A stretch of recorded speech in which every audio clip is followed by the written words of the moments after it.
Afin de répondre à la demande de Marie-Blanche Delago, j'ai accepté de venir témoigner devant vous mon vécu d'enfant caché pour que plus jamais on ne soit forcé de cacher des enfants pour les sauver de l'emprisonnement et de la mort. Et aussi à la mémoire de ma chère maman. Et d'autre part, surtout pour rendre hommage à nos sauveurs dont je vous parlerai dans la suite. Je vous situe d'abord mes origines bien lointaines.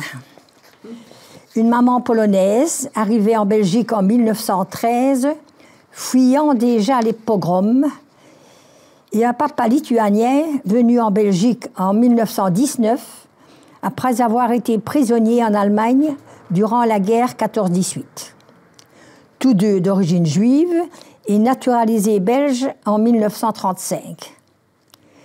Ils se sont connus et mariés à Liège, où nous sommes nés, mon frère et moi. Mes parents étaient des petits commerçants en maroquinerie. Je ne vais pas vous faire l'historique de la guerre 39-45 que vous connaissez sans aucun doute. Mais voilà donc comment ça a commencé pour nous. Mai 40. Invasion de notre pays par l'armée allemande. Comme la majorité de la population liégeoise, nous évacuons. On ne savait pas très bien vers quelle destination. Le destin et le train nous ont conduits dans le sud-ouest de la France. Donc mai 40. Septembre 40, nous rentrons à Liège pour retrouver notre magasin complètement vidé de son contenu. Tous les commerces appartenant aux Juifs devaient fermer leurs portes suite aux premières lois anti-juives. Mes parents ont alors fait les marchés publics. Inutile de vous dire que nous n'avions pas de voiture, le transport des valises de marchandises se faisait par train, tram ou bus. 1942. Première tracasserie administrative antisémite. D'abord, le port de l'étoile juive, afin de nous marquer d'un signe distinctif. Ensuite, interdiction de fréquenter l'école, de poursuivre des études. Les directeurs et directrices d'école avaient reçu des directives très strictes dans ce sens. J'étais alors en 5e année primaire, j'avais donc 11 ans, et mon frère âgé de 16 ans allait à l'Athénée de Liège. Après l'interdiction de l'enseignement, plus d'accès aux spectacles, théâtre, cinéma. Septembre 1942, première rafle. Je suppose que la solution finale avait été programmée par Hitler et consorts pour l'extermination totale du peuple juif. Après l'abaissement moral, la traque générale commence. Les rafles se succédaient de jour et surtout de nuit. Dans les rues, on entendait les camions s'arrêter. Les soldats allemands descendaient, sonnaient aux maisons, tambourinaient aux portes et en criant « Schnell, Schnell !» Et les pauvres gens, personnes âgées comme les petits-enfants, surpris dans leur sommeil, hagards, étaient embarqués dans les camions. Ces souvenirs m'ont longtemps hanté et m'ont donné des cauchemars par la suite. Mes parents étant naturalisés belges depuis 1935 et possédaient donc une carte d'identité belge. La reine Élisabeth, femme du roi Albert Ier, était intervenue auprès des autorités allemandes pour protéger les Juifs belges de la déportation. Donc, en 1942, nous n'étions pas encore inquiétés, quoique nous subissions toutes les interdictions dont je vous ai parlé. Hélas, par la suite, nous avons subi le même sort que les étrangers. 1943. En ce début d'année, mes parents ont réalisé qu'il serait prudent de me cacher. À l'époque, donc, j'avais 11 ans. Pour sauver leurs enfants, les parents s'adressaient à des réseaux organisés qui se chargeaient de placer les enfants soit dans des familles, soit dans des institutions religieuses. Je veux ici rendre hommage à M. l'avocat Vandenberg qui, au risque de sa vie, Il fut malheureusement aussi dénoncé, arrêté et déporté en 1944 et mort en captivité. Donc l'avocat Van der Berg, au risque de sa vie, a aidé de nombreux parents juifs à sauver leurs enfants en leur procurant des faux papiers. D'autre part, Monseigneur Kerkhoff, évêque de Liège à l'époque, a demandé aux colonies et pensionnats religieux de la région d'accueillir et de cacher les enfants juifs, et lui-même, à Banneux, a caché le rabbin et sa famille. Quel sacrifice et quelle tristesse pour les parents de voir se séparer de leurs enfants, les abandonnant à des inconnus pour leur éviter la mort, en tout cas pour échapper au destin qu'ils redoutaient. Et c'est ainsi que je me suis retrouvée, enfant caché, chez les Sœurs de la Miséricorde à Saint-Georges-sur-Meuse en janvier 1943. À partir de ce moment, ma vie d'enfant change complètement. Plus de rapport avec les parents, il fallait éviter tout contact puisque de toutes parts on était traqués. Changement d'identité. Je ne m'appelle plus Dora Scherbert, mais Marie-Thérèse Cheret. Il s'agit d'être attentif à ne pas se trahir et s'habituer à son nouveau prénom en répondant aux appels. Il faut aussi s'adapter à se fondre dans une religion nouvelle dans la pratique quotidienne. C'est là que je me suis convertie au catholicisme. Cette colonie pour enfants débiles, mais non mentaux, permettait aux enfants qui souffraient du manque de nourriture de venir se refaire une santé pendant un séjour de 3 mois. Car pendant la guerre, on avait faim et on manquait de tout. Chez les religieuses, nous étions bien nourris et nous, les enfants juifs, à l'abri des persécutions. Pendant ce temps, je l'ai appris par la suite, mes parents vivaient de la peur, craignant de sortir, car on arrêtait les gens dans la rue, d'autant qu'ils étaient reconnaissables par la porte de l'étoile jaune obligatoire.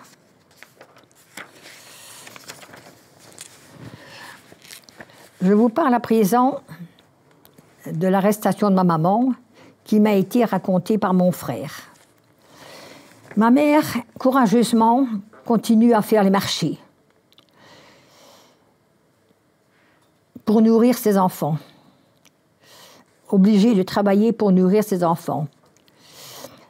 Malgré ses précautions, elle fut dénoncée et ramassée sur le marché de la Batte en 1943. Mon père et mon frère, qui étaient à la maison, furent prévenus de l'arrestation de ma mère et de l'arrivée des Allemands et purent ainsi se sauver in extremis.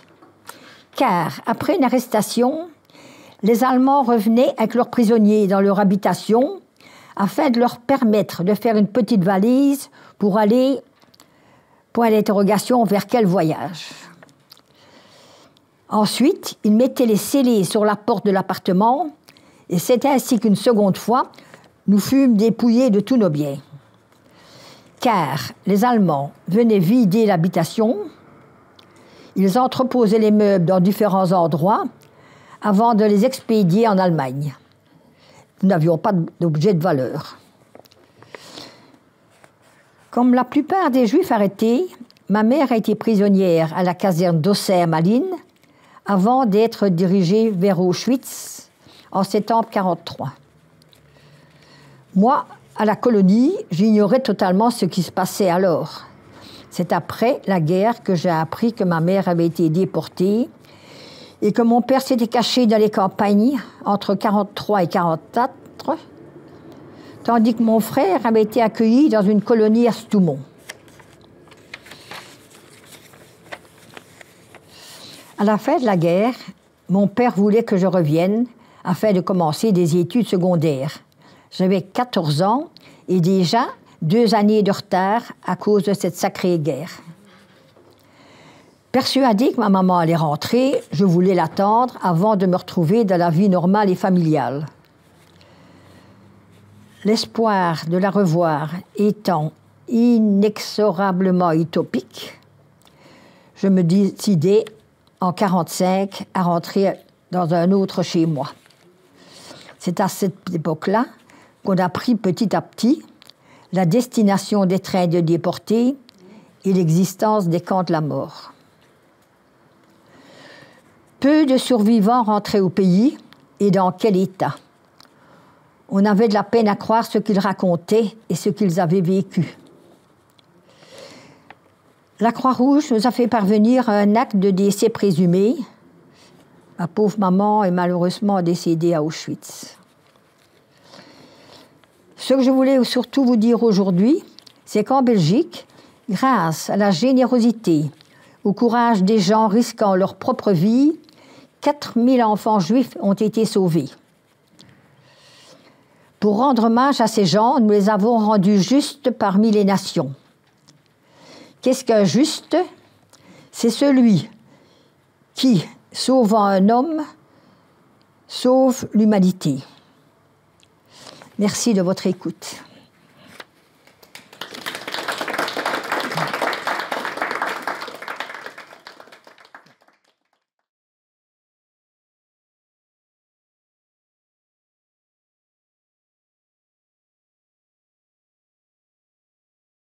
Mon frère avait 20 ans à la sortie de la guerre.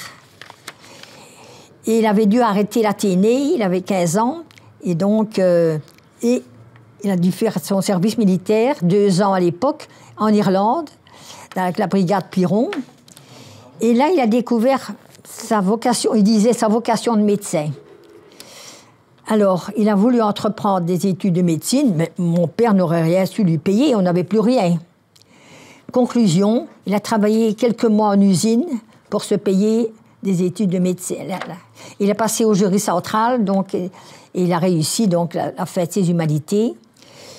Et il avait beaucoup de retard. Il avait déjà 22 ans quand il a commencé ses études de médecine. Ayant réussi chaque année, il a eu une bourse pour continuer et arriver au bout.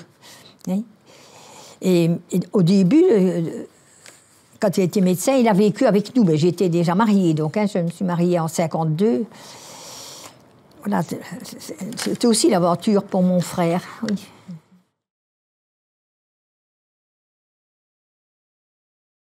À Stoumont, c'était la Besten là, qui était là-bas, et c'était une colonie comme moi, où les enfants venaient se refaire une santé aussi. Alors ils sont venus une fois ou l'autre, si bien que un jour, la religieuse m'a raconté ça par après, un jour, il y a des Allemands qui s'amènent, et alors elles étaient d'origine hollandaise, ces religieuses-là. Elles disent, attention, ici, les enfants sont tous contagieux. C'est des enfants malades contagieux. Alors, ils sont partis de suite. D'autre part, il paraît qu'ils faisaient souvent dans les couvents pour chercher après les enfants juifs. Et on a déplacé, j'étais avec 5 amis juifs là-bas, sur le nombre d'enfants, et on les a déplacés. Et moi, j'étais blonde, je n'avais pas du tout le type, je n'ai pas été déplacée. Assez curieusement, quoi. Et mon frère avait été...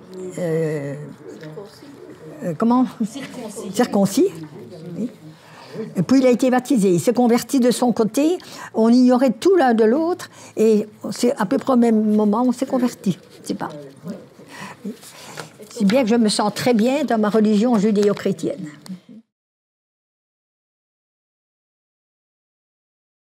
Oui, c'est gentil. Mais quand même, il manquait l'affection d'une maman. Et celle-là qu'on a rendue juste, c'était quand même un peu plus maternelle. Ah oui? Plus maternelle, oui. Mais nous logions donc tout le monde, dans des grands dortoirs, et la religieuse derrière un paravent, dans de très grands dortoirs, nous étions très nombreuses. Oui.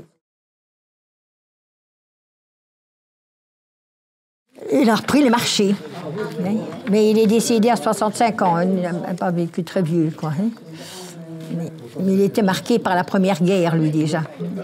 Oui.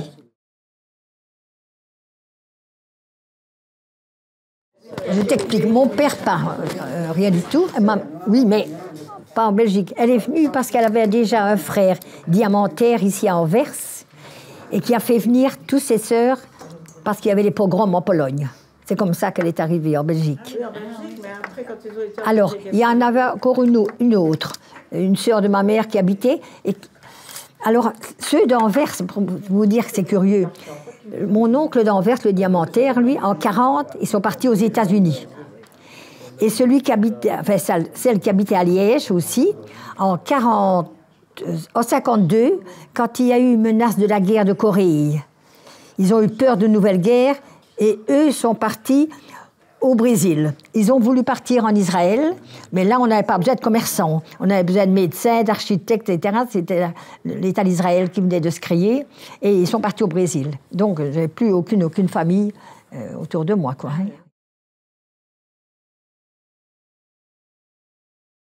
Un tout petit peu, parce que donc, c'était quand même... Je me suis mariée en 52, c'était pas loin de la guerre.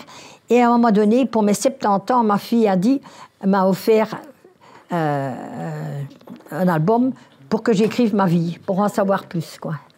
Et seulement à ce moment-là. J'étais fort perturbée après la guerre. J'étais une adolescente. J'habitais... Mon père avait retrouvé une petite maison dans le fond d'une impasse où j'étais gênée de rentrer adolescente. Et alors, ça, ça a été une période très difficile de ma vie. Oui, l'adolescence, comme ça. Et puis, sans ma maman, alors, l'école, le ménage. Puis, alors, à 16 ans, enfin, j'ai fait à Zinel, les commerciales. Et après cela, j'ai suivi des cours, ça s'appelait des cours de langue et de secrétariat. Et alors, j'ai cherché un emploi, trouvais tout de suite, après la guerre, on trouvait de l'emploi comme on voulait, comme employé secrétaire. Et ma seconde année de secrétariat, je l'ai fait en cours du soir. Donc, je travaillais, et puis le ménage, et puis les cours du soir, quoi. Ma mère parlait aussi bien le polonais, le russe, parce que l'endroit où elle habitait, c'est pas très connu, c'est Siedlec. C'était plutôt russe que polonais, paraît-il. Elle parlait le russe. Entre eux, mes parents parlaient l'yiddish, pas l'hébreu, l'yiddish. Et bon, ils parlaient français avec nous, évidemment. Pas très peu, parce que j'étais cachée assez tôt. Donc, je ne connais pas bien. Non, eh bien, il y a quelqu'un qui a voulu aller voir, quelqu'un de la famille, et à ce moment-là, on ne pouvait pas consulter tout ce qui se passait là-bas. Même en Lituanie, c'était encore sur le régime communiste, on n'a pas pu consulter les archives de mes parents. Par contre, nous pouvons consulter à l'Office des étrangers, je le dis ça pour tous les étrangers, on peut consulter tout ce qui concerne la famille, les parents. Alors j'ai appris beaucoup de choses quand même par là, justement comment mon père est venu en Belgique, etc., quoi. Donc on peut consulter à Bruxelles le service des étrangers. Vous ne pouvez pas consulter d'autres dossiers, mais uniquement celui des parents. Oui, mais donc, il n'y avait presque pas ici, à Liège. J'ai l'oncle dont je parlais tout à l'heure, qui sont repartis au Brésil. Il a été 8 mois à Brendonk, lui. Oui. Mais je crois qu'à Brendonk, c'était plutôt les prisonniers politiques. Si, j'ai reçu un acte de décès, présumé de décès, mais on ne sait pas dire... Oui, mais on ne sait pas dire quelle date, Donc, et par contre, à la caserne d'Aussin, vous avez déjà été à la caserne d'Aussin, le nouveau musée. C'est très, très, très, très bien fait. C'est le musée de tous les... Comment est-ce qu'on appelle ce qui s'est passé avec les Juifs? De tous les... Non. Prisonniers. Des? Prisonniers. Non plus. C'est de tous les génocides. C'est le mot que je cherche. Et la carte d'identité de ma maman, on l'a retrouvée à Malines. Elle était partie sans sa carte d'identité. Si bien que... Voilà donc une photocopie qu'on m'a envoyée de... Voilà la vraie, et voilà une photocopie qui est affichée dans le musée. Il y a beaucoup de choses intéressantes. Elle était partie sans sa carte d'identité. Elle était partie sans sa carte d'identité. Voilà, exactement. C'est la seule chose qu'on a retrouvée d'elle. Hein.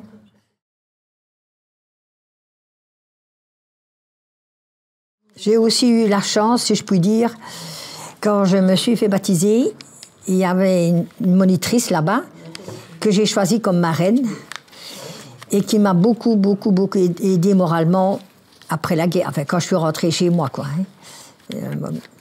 Vraiment m'a beaucoup aidée.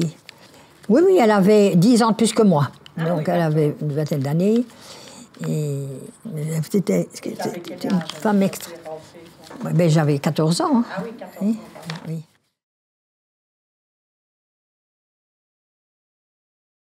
Oui, je ne sais pas ce qui m'a poussée à me convertir. La religieuse, tu as été.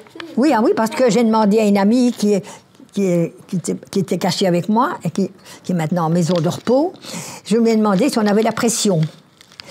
À l'époque, on avait dit, elle m'a raconté ça, je ne m'en souviens pas, si tu ne te fais pas baptiser, tu iras en enfer. Ah, c'était comme ça à l'époque. Hein. Oui, mais probablement, mais j'étais libre d'arrêter en rentrant si je voulais. Hein.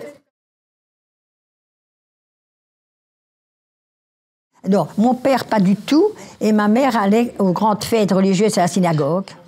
Et moi, une fois par an, je vais à la synagogue le jour de Yom Kippour, qui est le jour des morts. Ah, oui. Et une fois par an, pour rendre hommage à ma maman. Quoi. Thierry est allé à Auschwitz. Hein. Thierry est allé à Auschwitz. Oui. Ton frère, Thierry. Ah, oui, Mais moi, je ne saurais pas, c'est trop dur.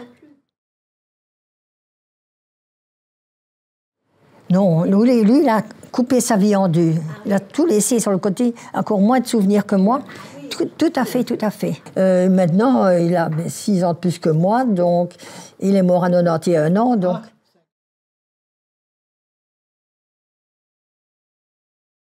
Pas beaucoup. Je crois que mon père était traumatisé quand il a été prisonnier, mais je ne savais rien de sa famille. Et un jour, nous avons reçu une lettre d'une cousine d'Australie, qui était la fille de son frère. Mais je ne connaissais pas, rien du tout. Par contre, ma maman était la 9e d'une famille de 10. Et c'est celui-là, donc... Il y en a quelques-uns qui ont été déportés, oui, certainement. Oui. Absolument. Oui. Ils ont tous été reconnus comme justes. Hein. Voilà. Oui, ils risquaient leur vie. Hein. C'est pour ça que je témoigne aussi, hein, parce que vraiment...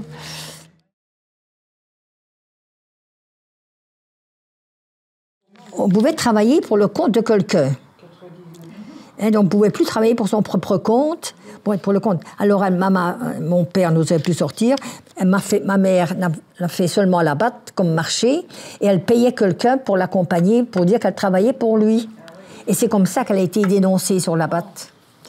Et ce dénonciateur en question a été, je crois, jugé, et je me demande s'il n'a pas été exécuté. Pourquoi dénonçait-on? Ou bien par antisémitisme, ou bien pour l'argent. C'est certainement pour l'argent. Quand on livrait aux Allemands... Oh oui, c'est sûr. Oui, on a entendu parler de ça quand on faisait traverser en bateau, là, ceux qui fouillaient. Eh bien, parfois, je n'ai jamais entendu parler de ça, on les conduisait directement chez les Allemands. Ils avaient payé bien cher pour... mais c'est pas un cas personnel, j'ai lu ça à plusieurs... Oui. L'argent fait tout faire, hein. C'est la pire et la meilleure des choses. Hein. Oui, mais il n'est pas gros, figure-toi. J'ai pas beaucoup de mémoire du passé, donc j'ai suivi, après ce que ma fille m'avait conseillé, j'ai suivi un cours de J'ai écrit ma vie. C'était pas pour les enfants juifs. J'ai trouvé ça à Retrouvailles à Liège. Il y avait un stand il y a quelques années. Et alors, on a eu des cours de J'ai écrit ma vie. On donnait des orientations pour pouvoir écrire dans certains sens. Mais j'ai très peu parlé, un petit peu de ce que je viens de vous dire. Et puis après, comme c'est mes petits-enfants qui me l'ont demandé, je parle de leurs parents, hein, comment j'ai évolué, le mariage, les enfants, etc. Donc, ce n'est pas un livre édité, quoi, hein, c'est uniquement un petit livre que j'ai intitulé « Mon chemin de résilience ». comme Boris Cyrulnik. Voilà. Figure-toi que j'ai pris avec des rédactions que je faisais à l'école pour te donner ce qu'un enfant ressentait. Le thème était l'armistice, c'était pour la fête des mères, lettre à sa maman. C'était une rédaction. Je ne sais pas, c'était un peu dur pour moi de la lire. Donc ça, c'était en 1947, donc 2 ans après la guerre, quoi. C'est comment je ressentais les choses. Hein. Voilà, maman, voilà déjà près de 4 ans que je n'ai plus prononcé ce mot si doux, ce nom si cher, car je n'ai plus de maman. Et pourtant aujourd'hui, c'est avec un plaisir triste que je vais pendant quelques instants me remémorer son cher souvenir. Il est 7 heures du soir. Je suis seule dans notre petite cuisine, seule avec ma solitude.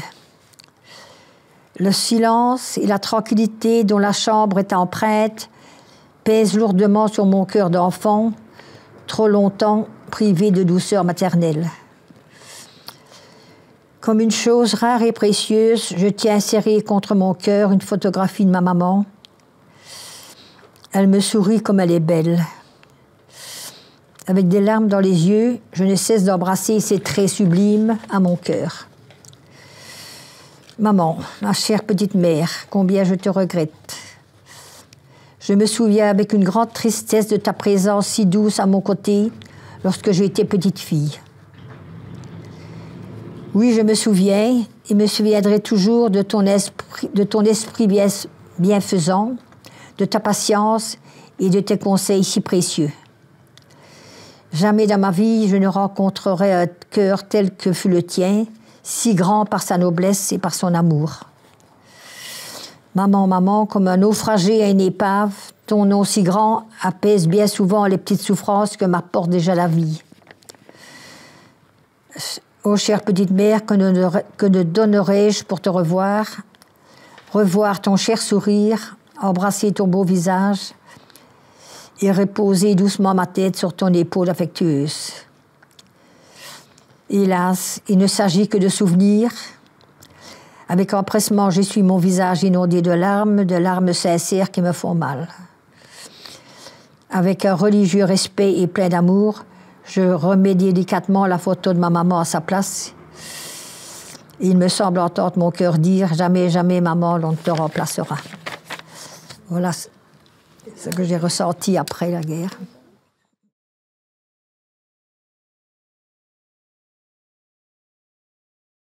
Contrairement à ce qu'on pourrait croire, tous les Juifs n'étaient pas riches. Hein. Nous n'avions pas de maison, nous n'avions pas d'appartement. Et non, mon père n'est plus retourné dans cet appartement-là. Il a acheté... Parce qu'il y avait beaucoup de... Difficile de louer quelque chose. Il y avait beaucoup, avec les V1 et tout ça, les robots, il y avait beaucoup de maisons détruites. Il a acheté une petite maison dans le fond d'une impasse. Vraiment, mais dans la cuisine, j'étais en face d'un mur, hein, pour faire mes devoirs et pour tout. Le comble, c'est que les Allemands n'ont pas eu le temps d'envoyer tout en Allemagne. Et on a signalé à mon père qu'il y avait encore des meubles, à tous les Juifs, quoi, qu'il y avait encore des meubles qui étaient entreposés, qui n'étaient pas partis. Et je dors dans la chambre de mes parents. On a récupéré la chambre à coucher de mes parents. Et le reste, on n'a rien retrouvé, mais on n'avait vraiment rien de spécial. Hein. On a été dédommagés un petit peu, oui.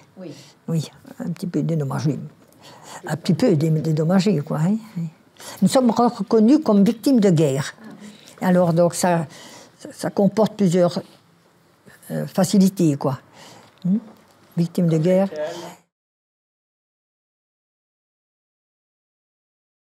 Pour ne pas qu'on oublie, et pour rendre hommage à ma maman. D'autant plus que nous arrivons tous à un âge où hein, ça va se terminer après nous, quoi. Hein. Mais alors, j'ajouterais, j'ai de la chance d'avoir 7 arrière-petits-enfants. Ils ont voulu nous exterminer et la vie continue à travers moi. Oui. Ça, c'est ça le plus important. Hein.